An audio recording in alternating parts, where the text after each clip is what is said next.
What's up, guys? Welcome back to the channel. Got some farming updates up here. We have added electric fence, mobile electric fence to the chicken setup. I'm really liking it. Chickens have a few awesome things about them. One, if you don't have any kitchen scrap waste, which is amazing. Somebody gave us this bread. We only eat this one. Anyway, they eat just about everything, which is amazing. This fence is electrified, uses a little small solar panel over there.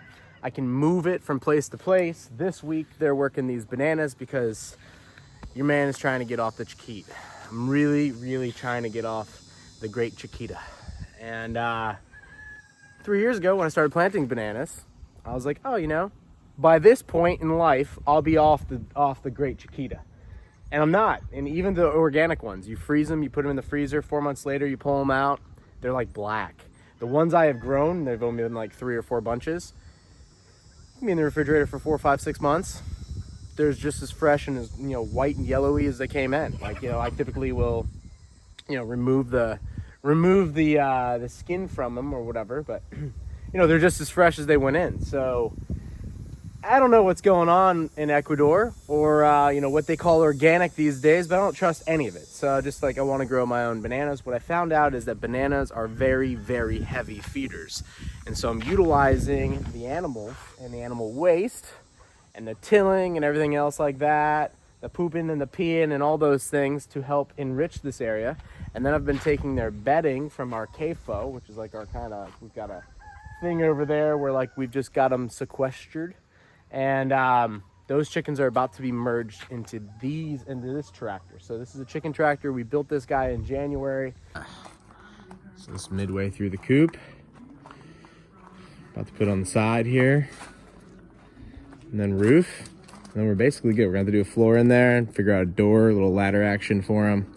But the mistake we made previously was we didn't have a door that was high enough for us to enter the coop, exit the coop relatively easily. Also, I tried to do the bamboo and the bamboo thing just didn't work. So this time we're just doing regular 2x4. We're not messing too much with weird wood. I get you guys some looks at it. Let's go ahead and open these guys up and see what's good for the day. So this is just mobile netting. I'll link to the product below. Any product will really work. I'm pretty happy with this one. It's just a panel, solar panel with a battery, and then you hook it up like so. You want to go ahead and turn it off because I've shocked myself a couple times, and then it's just like all mobile. So if you want to move it like that, you can just do whatever. These guys will go ahead and you know, see how they're doing this morning. We added this little wire so that we could kind of put the chicken tractor and like have it you know, there. The way it's designed is just to connect to itself. So we just kind of wanted to add that. And they've been doing a pretty good job here. They're kind of tilling it. They're doing their thing. They're working through it. After they're done, I'll go ahead and add some mulched compost to this. And then we'll just see what's good. Well, hopefully these guys will start popping. We're starting to get some awesome bananas, but I just learned with the bananas, they are heavy feeders. Like they just like to be fed. And if you get a frost, and we have the last 2 years, and you don't feed them heavy going into the fall, then you basically lose a year. That's what my research has shown. So you just don't get any fruit the next year. So I'm trying to feed them really heavy this fall. And I know it's probably gonna be cold. We've been trending that way, so I'm sure it's gonna be a colder winter. But either way, I've got a lot more stalks now growing. Just gotta get more bananas popping out, and hopefully that'll be a thing. I think I have 17 bunches. What's cool about the banana is that you can, if you want to spread them, grow them, pot them up, sell them, whatever, you just take a spade and just cut that one out, put it in a pot, cut that one out, put it in a pot. You can make so many of them. And this guy here was just a single guy earlier this year. So it's only been 1 year, and I've gotten, you know, X amount of stocks out of it, like 1, 2, 3, 4, 5, 6. I mean, that's pretty awesome. Likewise with this is a single stock that we put in. We just took cuttings of some of the ones that I had over there. This is some cranberry hibiscus. I love that the chickens are like, I want this cleaned up. I'm probably gonna trim this down. It's super good. Edible bush, got a mango there. So letting them just do their thing. I'm gonna cut this stuff down. Once they're out of here, once I move the netting, when they move on down to like the other side of the property or like the next lap, we'll freshen this all up. So let's see how they're doing. What's going on? So we don't have like a mobile way to move it yet. We've been using these electrical conduit pipes. It's worked out okay, but I need to put it up. I've got some wheels now, so I gotta do some axles. I'm gonna raise it a little bit, maybe put a floor on it. We're debating that. This is just a way for them to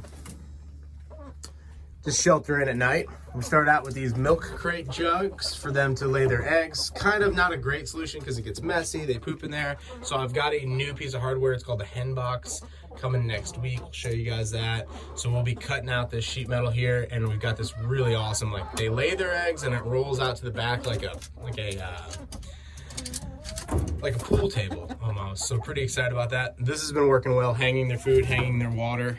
On the next tractor we're gonna build, it's gonna be for a lot more birds, and we're gonna try to automate this as much as we can. But so far, this has been working pretty good. We're gonna go ahead and let them out.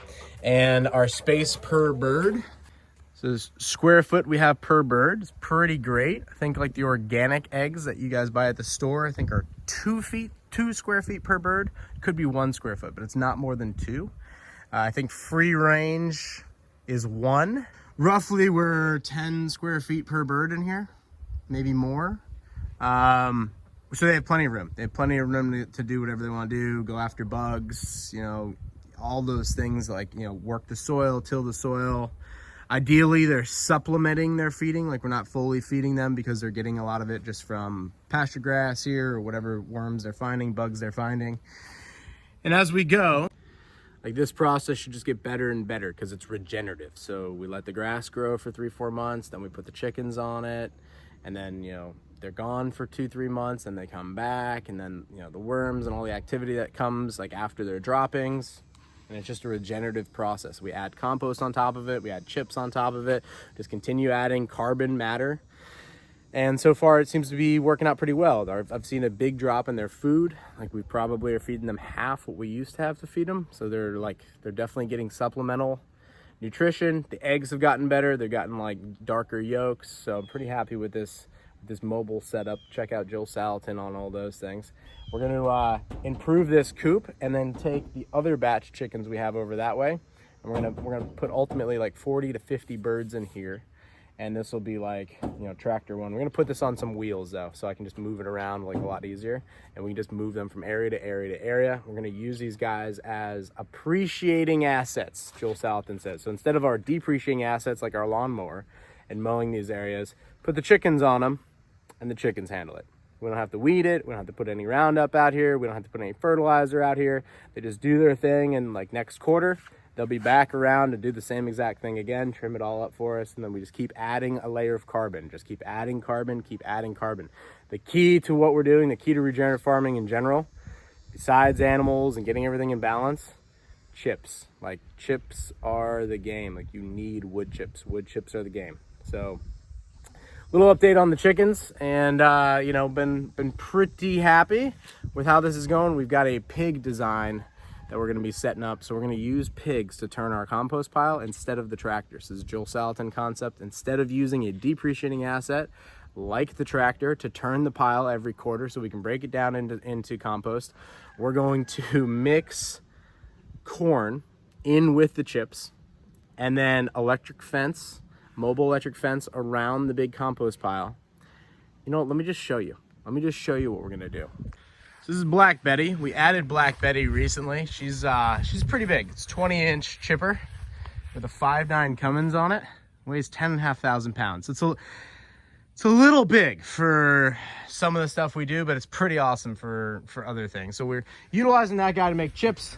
We've got a burn pile over here where we'll burn larger logs and whatever we don't want to like run through the chipper. We need that because that makes our ash. We take our ash,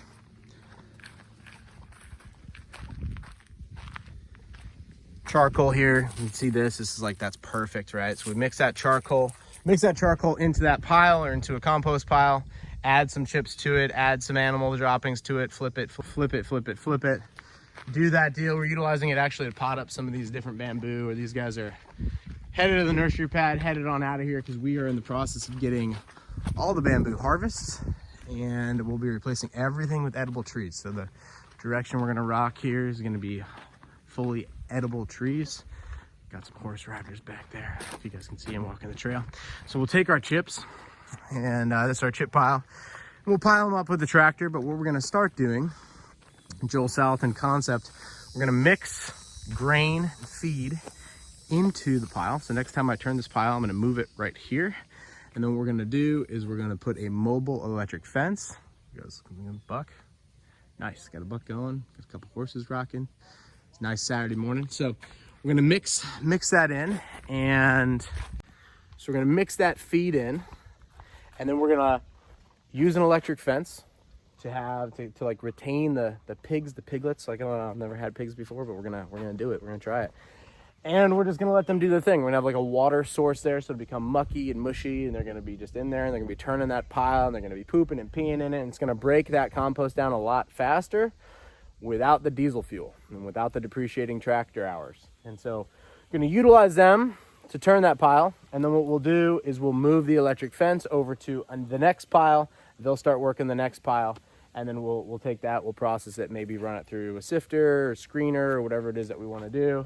And then we'll put it out. In our case, like if we're just putting it out here at the farm, like we'll just put it out. We'll just put it out. Let me show you guys an area that I've been doing. This is some of the worst land we had here on the property. It's the highest, the driest, the sandiest. There's no nutrient content.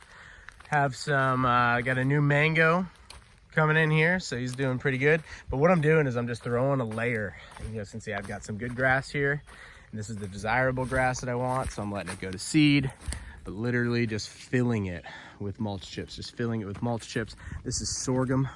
This is like Native American corn, trying this out. This is like, the stock is a sugar, not substitute, but like a sugar source.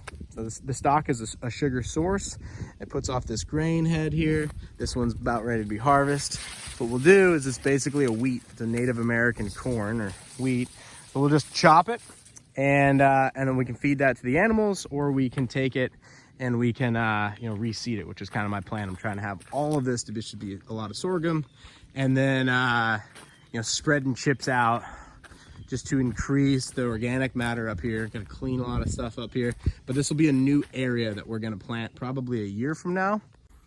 And so I want to start the process now of like getting some organic matter out here, getting like really like the pasture grass that's desirable in our area. I want to like start incentivizing that to do its thing, start spreading the sorghum so it's wild. So next year when we have a cow come through here, a couple cows, well, same thing, a mobile electric fence, they'll be in here for a day or two, then they'll move. 4 days later, we'll have the chickens come, they'll spread out all their droppings, they'll go for all the bugs, they'll do their thing, they'll add additional hotter droppings, more nitrogen in what the chickens drop. They'll be going after all that sorghum that it should be spreading everywhere. They should be spreading it. And then it'll just sit for 90 days. And then the cows will come back around, and then it'll just continue to go. And then over time, the idea is that we'll have less and less inputs, meaning, third-party grain or, things like that to feed our animals. And ideally, we'll just have sun hit the land, water hit the land, animals consume that. We consume the animal product, whatever it may be, with milk, cow, chicken, egg, whatever. And it should just be a circle life. And it's just regenerative process. And so, hence the chips, hence the charcoal. Got to have the charcoal. It's like a big piece of it. Charcoal, once it's activated, helps like suck carbon out of the atmosphere and into the soil. So you've got to have the charcoal, you've got to have the chips. Like, it's the whole game of farming, from what I've learned in the last year, all about the carbon cycle. All about the carbon cycle. You need so much carbon. We are carbon beings. Animals are, plants are, everything is made up of carbon. It's like, it's not this big boogie monster thing. Oh my goodness, there's carbon. We don't have enough carbon. You couldn't get enough carbon. So it is like the building block of life, and we are trying to spin it like a flywheel. So it just kind of is a happening thing for us. So that's farm update. Good to see you guys on here, and I'll see you on the next one. Peace.